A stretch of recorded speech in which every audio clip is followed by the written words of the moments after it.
Hello everyone, welcome to our channel Shiksha Pariksha. आज के इस वीडियो में हम सार संग्रह के सेट नंबर 27 के क्वेश्चन को डिस्कस करेंगे। देखिए, अभी तक से हमने लगभग 26 सेट जो हैं कंप्लीट कर चुके हैं और आशा है कि आपको ये हेल्प कर रही होंगी आपके एग्ज़ाम के लिए। अभी लगभग हमें सार संग्रह के 200 पेजों को कंप्लीट करना है, तो अभी हमारा जो सेट है वो 27 नंबर सेट है। देखिए पहला क्वेश्चन, 27 नंबर सेट का पहला क्वेश्चन। पूरी वीडियो के लिए, पूरे क्वेश्चन को जानने के लिए वीडियो के लास्ट तक बने रहें। पहला क्वेश्चन देखिए, प्राचीन भारत का सबसे पुराना राजवंश कौन था? प्राचीन भारत का सबसे पुराना राजवंश मौर्य। कौन सा? मौर्य। कौन सी भाषा विश्व के सर्वाधिक लोगों द्वारा बोली जाती है? कौन सी भाषा विश्व के सर्वाधिक लोगों द्वारा बोली जाती है? मंदारिन, जिसको हम चीनी भाषा बोलते हैं। ठीक है।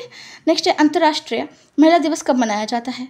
अंतर्राष्ट्रीय महिला दिवस 8 मार्च को मनाया जाता है। प्रतिवर्ष 8 मार्च को हम लोग अंतर्राष्ट्रीय महिला दिवस मनाते हैं। पुराने लिच्छवी राज्य की राजधानी कहाँ थी? लिच्छवी राज्य की राजधानी वैशाली थी। कहाँ थी? वैशाली। ब्रिटिश शासनकाल के दौरान भारत के प्रथम गवर्नर जनरल कौन थे? तो ब्रिटिश शासनकाल के दौरान भारत के प्रथम governor general Lord William Bentinck थे। कौन थे? Lord William Bentinck. नेक्स्ट है, सिंधु नदी की लंबाई उतनी है जितनी ब्रह्मपुत्र नदी की। ये लंबाई कितनी है? तो ब्रह्मपुत्र नदी की लंबाई है 2880। तो उसी प्रकार से जो सिंधु नदी की लंबाई है वह भी 2880 किलोमीटर है।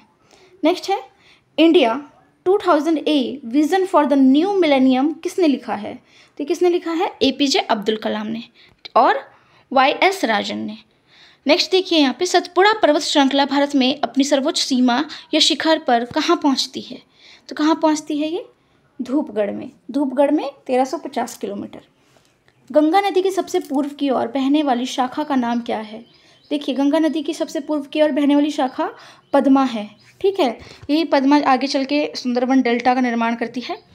आगे देखिए, केरल का शास्त्रीय नृत्य क्या है? केरल का शास्त्रीय नृत्य कथकली है। कथकली। नेक्स्ट क्वेश्चन है, राज्यसभा का पदेन सभापति अध्यक्ष कौन होता है? कौन होते हैं? उपराष्ट्रपति होते हैं। राज्य विधानपालिका का ऊपरी सदन कौन होता है? क्वेश्चन है आपका, राज्य विधानपालिका का ऊपरी सदन कौन होता है? विधान परिषद। कौन? विधान परिषद। नेक्स्ट क्वेश्चन है, भारतीय संविधान का कौन सा अनुच्छेद संवैधानिक प्रावधानों को संघीय संसद या राज्य विधानपालिकाओं द्वारा बनाए गए नियमों पर वरीयता प्राथमिकता देता है? तो इसका आंसर होगा आपका अनुच्छेद 13। अनुच्छेद 13। नेक्स्ट क्वेश्चन है, भारतीय संविधान के अनुसार राज्य का कार्यकारी अध्यक्ष कौन है? भारतीय संविधान के अनुसार राज्य का कार्यकारी अध्यक्ष राष्ट्रपति है। कौन है? राष्ट्रपति है। इसी के साथ नेक्स्ट क्वेश्चन है आपका, भारत के सर्वोच्च न्यायालय के न्यायाधीशों की नियुक्ति कौन करता है? देखिए, न्यायालयों की, सर्वोच्च न्यायालय की न्यायाधीशों की नियुक्ति जो है हमारे राष्ट्रपति करते हैं। कौन? राष्ट्रपति करते हैं। नेक्स्ट क्वेश्चन है, भारतीय संविधान का कौन सा अनुच्छेद संविधान के संशोधन से संबंधित है? भारतीय संविधान का कौन सा अनुच्छेद संविधान के संशोधन से संबंधित है? तो जो इसका आंसर होगा वह है 368। ठीक है। नेक्स्ट है, हिंदी भाषा में बिहार का अर्थ क्या है? हिंदी भाषा में बिहार का अर्थ है बोध मठ। बोध मठ।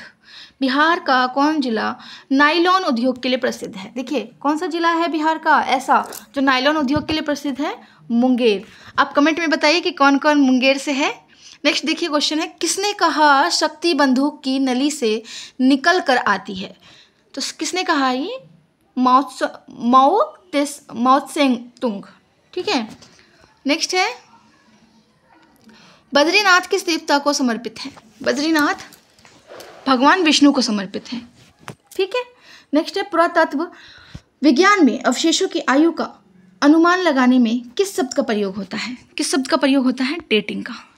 नेक्स्ट क्वेश्चन है इसके साथ आपका यहाँ पर, कौन सी विश्व निकाय 1920 में स्थापित हुई और 1946 में भंग हो गई? तो कौन सा ऐसा विश्व निकाय है?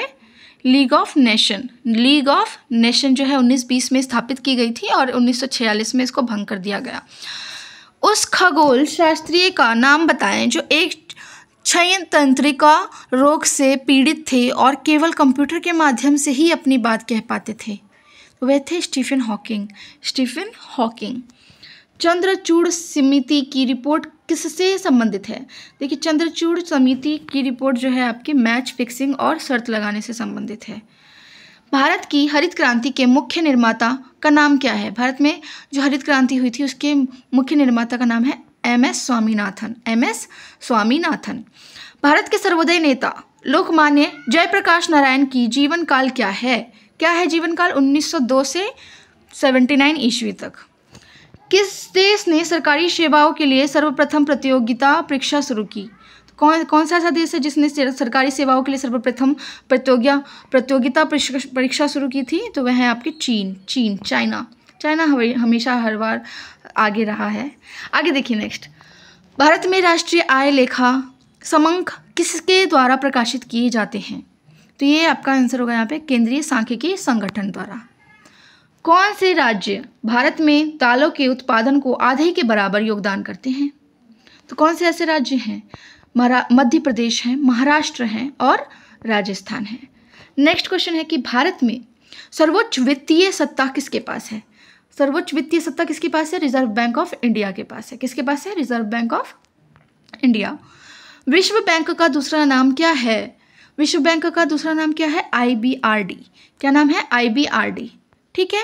आगे है लगातार बढ़ती कीमतों की प्रक्रिया क्या कहलाती है? लगातार बढ़ती कीमतों की प्रक्रिया क्या कहलाती है? मुद्रास्फीति कहलाती है। क्या कहलाती है? मुद्रास्फीति।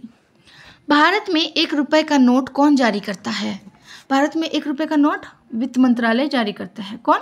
वित्त मंत्रालय। याद रखिएगा, इंपॉर्टेंट है ये क्वेश्चन। नेक्स्ट है टॉर्च लाइट में प्रयोग होने वाला सेल क्या कहलाता है? टॉर्च लाइट में प्रयोग होने वाला सेल लेक्लांची सेल कहलाता है। नेक्स्ट है किसी वस्तु की अविस्तारिता एवं काल्पनिक प्रतिबिंब किसके प्रयोग से मिल सकती है? तो यह है, इसका आंसर होगा आपका साधारण दर्पण। साधारण दर्पण। नेक्स्ट है किस धातु में विद्युत कंडक्टिविटी सबसे अधिक होती है? तो कौन सी ऐसी धातु है जिसमें विद्युत कंडक्टिविटी सबसे अधिक होती है? वह है चांदी, सिल्वर, जिसको हम रजत भी कहते हैं। किसी वस्तु पर पृथ्वी के गुरुत्वाकर्षण में को क्या कहते हैं? किसी वस्तु पर पृथ्वी के गुरुत्वाकर्षण को क्या कहते हैं? भार कहते हैं। क्या कहते हैं? भार। जब कोई वस्तु पानी में डुबोई जाती है तो उसके भार में कमी किसके बराबर होता है? तो किसके बराबर होता है? उसके द्वारा हटाए द्रव की मात्रा के बराबर होता है। उसके द्वारा हटाए गए द्रव की मात्रा के बराबर होता है। परमाणु नाभिक के विघटन कैसी प्रक्रिया है?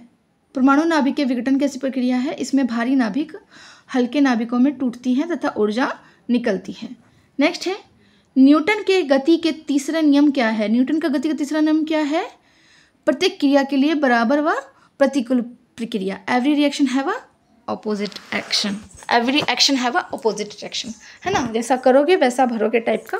तो इसी के साथ आपका ये जो सेट है, सेट नंबर 27 कंप्लीट होते हैं। सारे ही क्वेश्चन इंपॉर्टेंट थे जो आपको हेल्प करेंगे आपके एग्ज़ाम के लिए। तो हमें लाइक करें, सब्सक्राइब करें। Thank you, welcome.